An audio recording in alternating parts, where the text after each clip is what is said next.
Γεια σας, είμαι η Δέσποινα Λεκάη και με χαρά σας ανακοινώνω ότι μόλις θα ολοκληρώσουμε άλλο ένα σεμινάριο ακριλικού.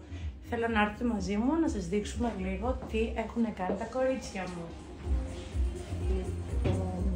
Εδώ είναι η Ρωμίνα. Γεια σας. Θέλω να μου πεις πώς σου φάνηκε σήμερα το σεμινάριο. Βασικά εγώ ενθουσιάστηκα λόγω του ότι έχω ξεκινήσει από το 0 και επέλεξα τη Δέσποινα λόγω του ότι με κέρδισε ο δυναμισμός της, η δουλειά της, το πείσμα της, το να με ενθαρρύνει να το προσπαθήσω ξανά και ξανά. Τι να πω, είναι πολύ καλή. Ωραία, πάμε να συνεχίσουμε. Εδώ έχουμε την Κωνσταντίνα και τη Δήμητρα. Εμένα μου αρέσει η μεταδοτικότητα της Δέσποινας και η δουλειά της, γι' αυτό επέλεξα να έρθω εδώ πέρα να μου δείξει το σεμινάριο ακριλικού. Γεια σας, με λένε Κωνσταντίνα. Εγώ επέλεξα τη Δέσποινα γιατί μου άρεσε πάρα πολύ ο επαγγελματισμός της και η δουλειά της και ήρθαμε να μάθουμε από την καλύτερη.